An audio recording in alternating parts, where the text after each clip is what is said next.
Hello everyone, this is Meenu Dhankhar and welcome back to my YouTube channel commerce vibes. तो class 12th accountancy book है अपनी company accounts और इसका chapter कर रहे हैं 7 इश्यू ऑफ शेयर। इस वीडियो में करने वाले हैं क्वेश्चन नंबर 34। तो देखिए क्वेश्चन की given information. On 1st April 2021, Blue Heaven Limited was found with an authorised capital of 20 lakh divided into 2 lakh equity share 100 each. तो जो इन्फॉर्मेशन जहाँ मिल जाए वहीं लिख दो। तो हम बना रहे हैं शेयर कैपिटल के लिए नोट्स टू अकाउंट बना रहे हैं। और शेयर कैपिटल में अगर क्वेश्चन ने हमें क्या दी गई है, ऑथराइज कैपिटल दे रखी है, तो जो चीज़ जहां मिल जाए वो लिख दो। ऑथराइज कैपिटल कितनी दे रखी है क्वेश्चन ने? 2 lakh equity shares, 2 lakh equity shares of ₹10 each. तो टोटल कितनी? 20 लाख कंपनी की क्या है? ऑथराइज कैपिटल है। ओके, नेक्स्ट आता है question, the company is issued prospectus inviting application for 1 lakh. तो अब यहाँ पर इशूड कैपिटल कितनी है अपनी? इशूड कैपिटल कंपनी ने कितनी कैपिटल इशू की है? इशूड कैपिटल है 1,50,000 इक्विटी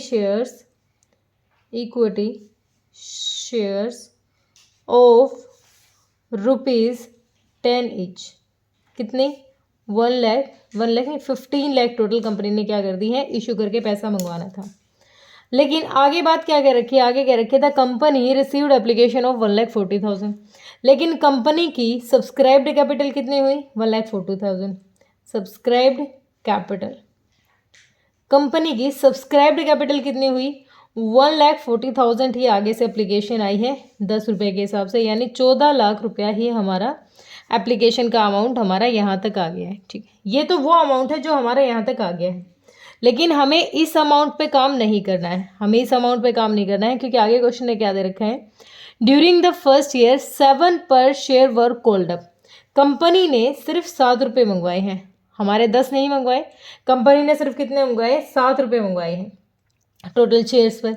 इन 10 में से सिर्फ 7 रुपये कंपनी ने मंगवाए। ठीक है, उसके बाद कंपनी कहती है अरुण एक होल्डर है जिसने 4,000 शेयर ले रखे थे और वरुण है एक 3,000 ले रखे थे, जिन्होंने फर्स्ट कॉल पर 2 रुपये नहीं दिए। अब देखो यहाँ पर थोड़ा सा एडवांस वर्क करना पड़ेगा हमें। अरुण है एक शेयर होल्डर और एक है वरुण। दोनों ने, इसने 4,000 पर 2 की पेमेंट नहीं की और इसने 3,000 पर 2 की पेमेंट नहीं की। इसने 8,000 रुपये नहीं दिए हैं और इसने 6,000 रुपये नहीं दिए। ठीक है, कॉल सिनेरियर हो गया, हमारा पैसा नहीं आया। तो Varun share were forfeited after the first call. Varun का शेयर, अब देखो अरुण के साथ कुछ छेड़छाड़ नहीं हुई, इसका का मतलब जो अरुण का अमाउंट है वो क्या कह रहा है? कॉल्स इन एरियर में ही चला जाएगा, कॉल्स इन एरियर, क्योंकि इनको अभी कंपनी ने रिजेक्ट नहीं किया है।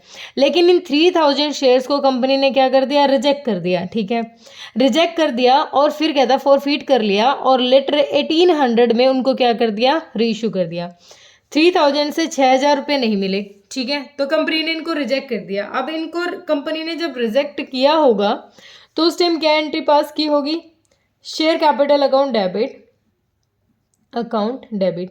कितने अमाउंट से की होगी? 3,000 शेयर्स पे कंपनी ने 7 रुपये मंगवाए हैं। देखो 7 की बात मंगवाई है, इस साल सिर्फ 7 रुपये मंगवाए हैं, तो टोटल कंपनी ने 21,000 रुपये मंगवाए होंगे। ठीक है, 21,000 रुपये कंपनी ने मंगवा लिए। तो नहीं कितना आया? 2। शेयर फर्स्ट कॉल का पैसा नहीं आया, कितना नहीं आया? 6,000 रुपये नहीं आए। इसका मतलब 7 में से 2 नहीं आए, 5 आ गए। तो 3,000 पे जो 5 आ गए हैं यानी 15,000 रुपये क्या कर लिए? कंपनी ने फॉरफिट कर दिए। तो 2 शेयर फॉरफीचर अकाउंट। देखो फॉरफीचर का मतलब ही क्या होता है बेटा? फॉरफीचर का मतलब ही होता है जो अमाउंट कंपनी के पास आ चुका है। ठीक है, देखो कंपनी का क्या सीन होता है, कंपनी जैसे इंस्टॉलमेंट पे पैसा मंगवा रही है, तो ये बता रहे हैं कि एप्लीकेशन पे आया, अलॉटमेंट पे आया, फर्स्ट कॉल पे, ये होता है इंस्टॉलमेंट में। कंपनी टुकड़ों में पैसा मंगवाती है, एक साथ नहीं मंगवाती। और अब कंपनी जब भी पैसा मंगवाएगी ना किसी भी इंस्टॉलमेंट का, तो 14 दिन पहले ना नोटिस देगी सामने वाले को कि भाई 14 दिन पहले बताएगी कि आप ना अब 14 डेज पहले कि आप ऐसा करो कि अब है ना ये इस इंस्टॉलमेंट का पैसा भिजवा दो। अब कुछ शेयर्स ऐसे हैं, जैसे इसी की बात करें, इसने एप्लीकेशन का पैसा दे दिया, इसने अलॉटमेंट का पैसा दे दिया, लेकिन फाइनल वो कॉल का पैसा नहीं दे पाया, तो कंपनी 14 दिन के नोटिस के बाद इस शेयर को क्या कर देगी, रिजेक्ट कर देगी, कैंसिल कर देगी इन शेयर्स को, और जितना अमाउंट इनका आ चुका है ना उनको फोरफिट कर लेगी, उस अमाउंट को जब्त कर लेगी। 6,000 नहीं आए लेकिन ये 15 दे चुका है, तो 15 कंपनी के पास बच गए। ठीक है, अब देखो कंपनी के पास 15 बच गए, लेकिन आगे क्वेश्चन कह रहा है कि इस 3,000 में से, देखो इनके बारे में कोई बात नहीं कर रही, ठीक है, इनके बारे में बात नहीं की जा रही, तो इसका मतलब अभी कंपनी इससे कुछ चाहती है, इनको फोरफिट नहीं किया है। अब कंपनी कहती है 3,000 जो शेयर है ना उसमें से 1,800 क्या कर दिए कंपनी ने, री इशू कर दिए। 1,200 अब भी कंपनी के पास बच गए, तो 18 को री इशू किया, तो री इशू के टाइम पेमेंट मतलब अपनी एंट्री क्या हुई होगी, bank account debit to share capital, to share capital. ठीक है, अब कंपनी कहती है कि 5 रुपये का शेयर था, अब हमारे काम की ये चीज़ नहीं है लेकिन फिर भी मैं बता रही हूँ, 5 रुपये का शेयर पे इशू किया, लेकिन कंपनी को मंगवाने थे 7 रुपये, तो 7 रुपये अगर कंपनी को मंगवाने थे तो 7 8 56, 5 7 के 7 5 12, कंपनी को टोटल मंगवाना था 12,600 रुपये, 12,600 रुपीज़ कंपनी को 1,800 शेयर पे मंगवाने थे, लेकिन कंपनी कितने मंगवा पाई, 5 रुपये मंगवाई, तो 18 पे 5 यानी 9,000 रुपये ही कंपनी मंगवा पाई। तो अब जो ये कमी पड़ रही है इसको कहाँ से यूज़ करेंगे, इसको शेयर फोर फीचर के अकाउंट से यूज़ कर लेंगे, इस अमाउंट को फोर फीचर अकाउंट, इसको कितने में यूज़ कर लेंगे, फोर फीचर में, तो कितना 3,600 रुपये हम फोर फीचर से यूज़ कर लेंगे। लेकिन इस बारे में कंपनी ने कुछ नहीं कह रखा, इसके बारे में कंपनी ने नहीं कह रखा, क्योंकि कंपनी मांग रही है शेयर कैपिटल का पैसा, तो शेयर कैपिटल में इसको कहाँ एडजस्ट कर रहे हैं वो दिक्कत नहीं है, दिक्कत किसकी है, 12,000 की। अब देखो, अब कंपनी ये 3,600 रुपये लेने वाली थी, वो किससे लेने वाली थी, इनसे लेने वाली थी 1,800 शेयर्स पे, मतलब अगर ये 3,600 कंपनी को निकाल लेते तो कैसे निकालती, कंपनी के 1,800 इशू किए हैं, कितने में से, 3,000 में से, तो अभी जो कंपनी के पास फोर फीट का पैसा है वो 15,000 है, टोटल अमाउंट, टोटल कितना है 15,000, तो 3 जीरो गई, 3 पंजे 15, 5 जीरो 5 8 40 5 9, यानी जो 9,000 रुपये है ना वो 9,000 तो हमारे 1,800 शेयर्स के हैं, तो अगर 9,000 इनके हैं तो 12,000 के कितने रह गए, 12,000 के 6,000 रह गए, वैसे निकाल भी लेते हैं, 1,200 शेयर्स पे अगर हमारे 15,000 का प्रॉफिट देखें तो 3,000 क्या है, 3,000 शेयर्स पे 3 पंजे 15, 12 पंजे 60, 6,000 जो है फोर फीट का प्रॉफिट हमारा कितना है, 1,200 का। अब कंपनी इसके बारे में बात नहीं कर रही क्योंकि ये तो री इशू हो चुके हैं। अब कंपनी के पास बचा क्या हुआ है, बचे हुए हैं ये 6,000 रुपये, क्योंकि 1,200 को री इशू नहीं किया गया। ठीक है, अब कितनों को इशू किया गया, री इशू किया गया 1,800 को। तो अगर मैं बात करूं, क्वेश्चन ने 1,40,000 की एप्लीकेशन दी थी जिसमें से इनको रिजेक्ट नहीं किया गया, तो इसका मतलब अभी ये कंपनी में है, तो 1,40,000 में से 1,200 जो शेयर्स हैं उनको कंपनी ने री इशू नहीं किया, वो कंपनी के पास ऐसे कैसे हैं, फोर फीट होने के बाद, तो कंपनी के पास शेयर की वैल्यू कितनी रहेगी, कंपनी के पास वही माइनस करने के बाद शेयर की वैल्यू रह गई है 1,38,800, कंपनी के पास 1,38,800, क्योंकि 3,000 में से 18 को री इशू कर दिया, तो 18 की पेमेंट वापस कंपनी के पास आ गई, कितनों की नहीं आई, 1,200 की नहीं आई, इनके बारे में क्वेश्चन ने कुछ कहा ही नहीं, तो इसका मतलब अभी इनके बारे में कोई सीन नहीं, इनका बस कॉल सीन एरियर का अमाउंट रिड्यूस कर देंगे।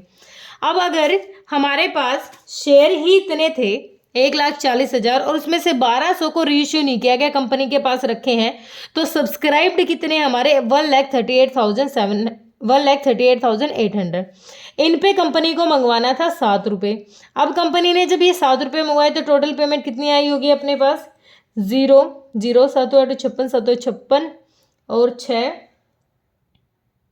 1 मिनट, 7 8 56 5 11 और 6 7 7 21 7 और 9, तो ये पेमेंट कितनी आ गई, 1,38,800 शेयर पर 7 रुपये कंपनी को मंगवाने थे, तो टोटल पेमेंट आ गई 9,71,600। ठीक है, लेकिन इनमें से अरुण ऐसा शेयर है जिसने ये अमाउंट नहीं दिया, तो कॉल सीन एरियर के अमाउंट को क्या कर देते थे हम, रिड्यूस कर देते, लेस कर देंगे क्या, कॉल सीन एरियर। अगर इनको रिजेक्ट कर देता ना तो अलग बात थी, लेकिन अब कंपनी रिजेक्ट नहीं कर रही ना, तो इसको हम कॉल सीन एरियर में दिखाएंगे। कितना अमाउंट है, 8,000 हम कमी दिखा देंगे, 8,000 की क्या है, कमी है, तो 8,000 माइनस में लिख देती हूँ मैं, ब्रैकेट मतलब 0 0 6, 11 में से गया 3 और 6 और 9,63,600 अमाउंट हमारा यहाँ तक आ गया। लेकिन हम क्या करते हैं, हम इसमें वो अमाउंट भी ऐड करते हैं जितना कंपनी फॉरफिट कर चुकी है।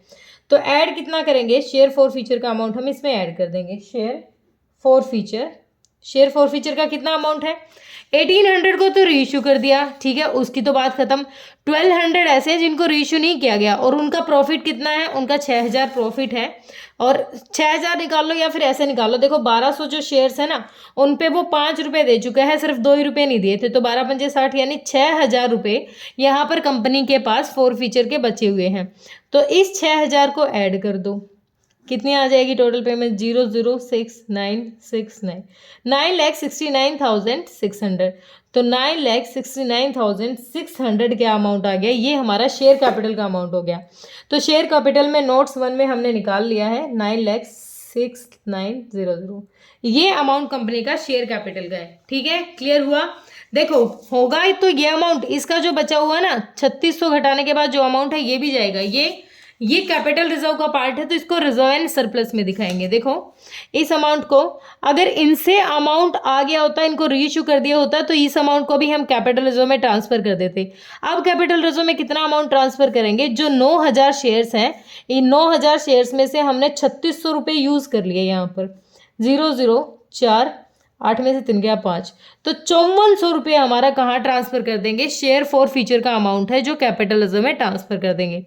एंट्री क्या हो जाती है, शेयर फॉरफीचर अकाउंट डेबिट 5400 से टू कैपिटल रिजर्व।